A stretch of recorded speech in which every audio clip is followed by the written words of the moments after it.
What you doing? Yeah!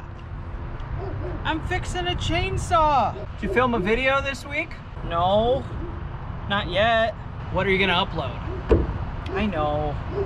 I'm trying to upload on Wednesdays, but the problem is, I don't know what to film. What are you doing right now?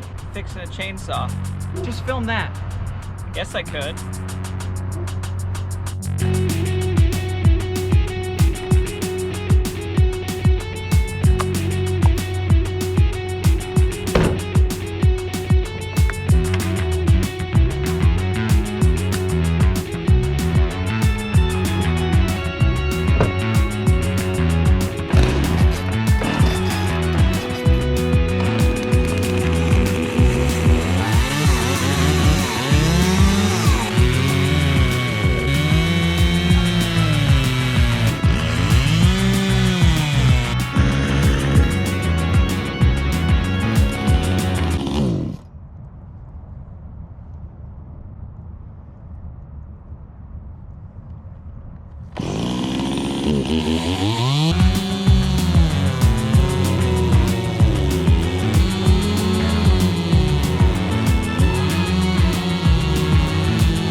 Good morning, Space Cadets, and welcome back to Moon Farm. Today in this episode, I start the video and then I have to come back to it a couple days later because things didn't go my way, so stay tuned. So I bought a chainsaw. Actually, I bought two chainsaws and a leaf blower and a greenhouse and a truck bed. I went to an auction this last week. Quite a few things, but today I want to talk about the chainsaws because they are going to become a very important part of this homestead very soon. As you probably saw from that real quick montage, this chainsaw still needs some work. It obviously is not cutting very well.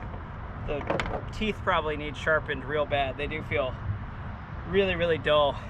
I don't know anything about this chainsaw. I bought it at the auction. They said that it ran. When I got it, it didn't. I had to fix some gas lines. This is a much bigger chainsaw than the one that I had. This is a 50cc chainsaw. Not the fanciest, but you know, for 20 bucks, it's gonna do the job. This is the other chainsaw that I bought. This one, the ad said that it ran. It looks a lot nicer, but I can't get it to start because the pull cord's actually locked up. So I got to get that fixed. It looks like it's in good shape, and I know I've messed around with a lot of small engines, so I have a good feeling that I can get this running again. Hopefully it's something pretty simple, then I just got to get in there and loosen everything back up. So let's tear this guy apart.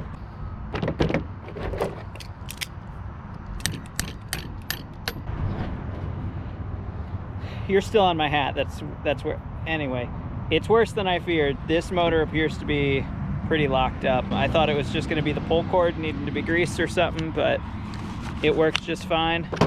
I'm going to have to try and figure out a way to get the flywheel off, and I'm not exactly sure how the flywheel on this guy works, so yeah, that could be fun.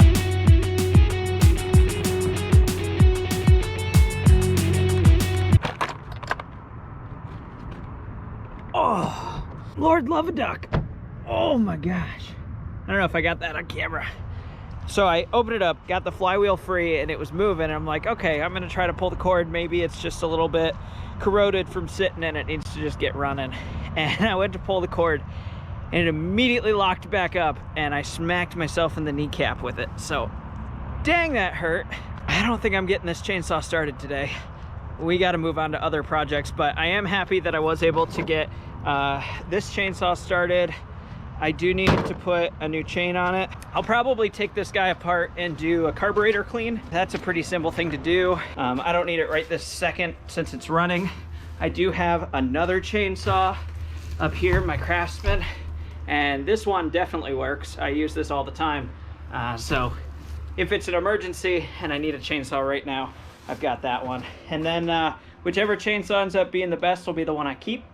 And I'll also show you. Here is the leaf blower that I bought. It's a Craftsman 32cc backpack.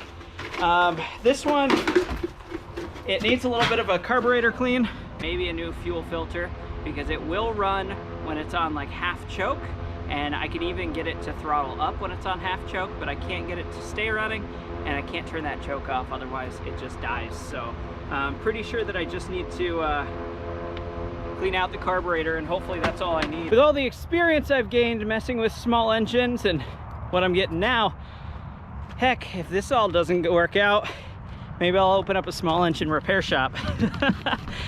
I do love messing with engines. It's a lot of fun. I've done a lot with my boat as kind of a project, just restoring an older boat engine. But it would be a lot more fun if someone else was paying for the parts. Back in the greenhouse, you might notice some things up on the ceiling that weren't there last time. So this guy is more of your traditional wood burner. You know, it's got the glass front, metal top, and on the inside it does some cool stuff. You can see that I definitely had a fire in there yesterday. My plan is to fix this guy up a little bit, take a wire brush, get some of that rust off, and then polish the stove, make it look pretty once again. But for now, we're just gonna use it. We're gonna make sure that this greenhouse stays warm, and I'll worry about projects like that when I have some free time. So if you'll give me a minute, I'm gonna get a fire started in this, and then I'll be right back. While that fire gets going, I do wanna thank everybody who's watched my last videos, who has subscribed to my channel. If you like homesteading, if you like small market farming, greenhouses, aquaponics, any of that stuff you find interesting, make sure you subscribe, and go ahead, ask me questions in the comments. I'll answer them in the next video. All right, the fire is going, and I just have to say, I finally have stuff growing in the greenhouse. I was having one hell of a time getting stuff to grow. I was dealing with probably everything that I could have done wrong being wrong. I had my pH wrong, I had the nutrients wrong, I had the light levels wrong, I had the temperature wrong. I had everything wrong, but check this out. Look at these arugula. They are finally growing. You can see some of my lettuce got really stunted and nasty, and it just didn't grow. And frankly, I think most of this is dead. I'm gonna be ripping these guys out because they just didn't make it. But check out this arugula. I'm so, oh my. There's obviously a little bit of dirt and stuff on the roots, but generally they look pretty good. Let's go ahead and do a quick taste test. We wouldn't want to grow these and find out they're terrible.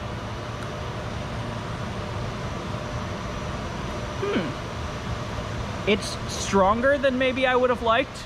I'm wondering if that's just because it's so small. But I've got quite a bit of arugula grown right now, and it is looking so good right now. You can see where it is. Look, there's a whole bunch of lettuce that's not doing well. Oh, nice arugula.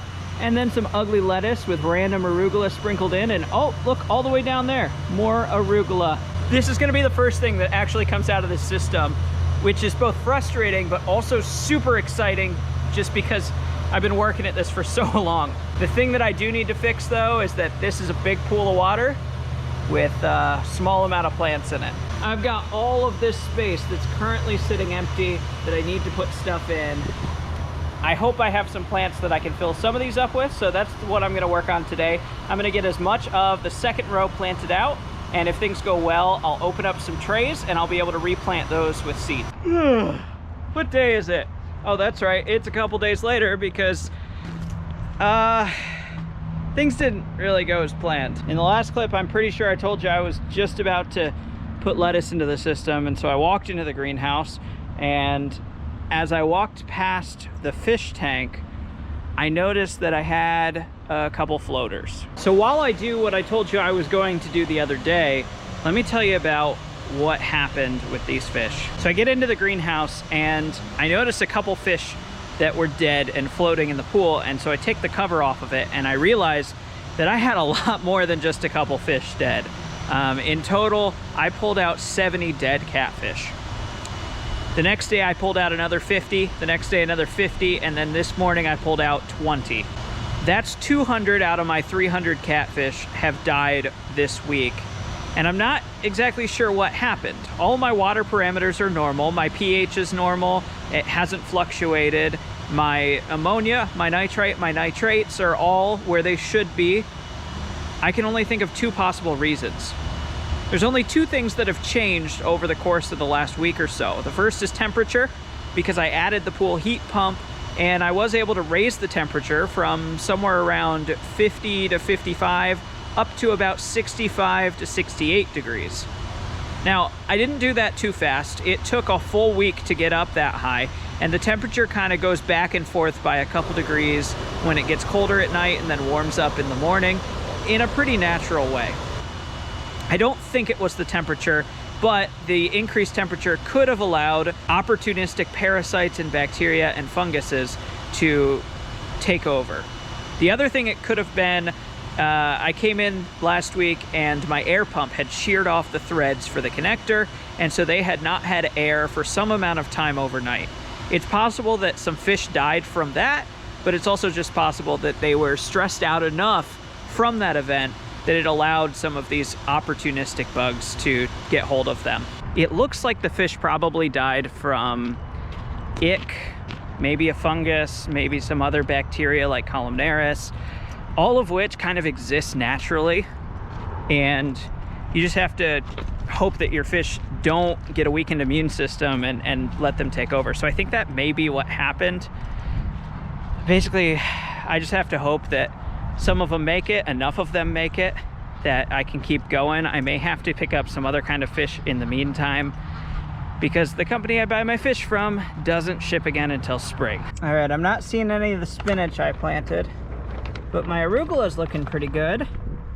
Not growing a whole lot, but still holding on, ready for a second cut, I think. These guys are just an experiment to see if they work. If they do, cool, I've got stuff. If they don't work, oh well, they were just gonna sit empty for the winter anyway.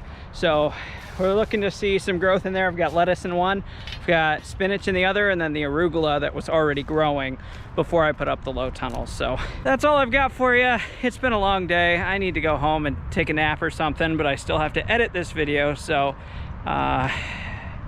yeah, that's it. I'll see you next time.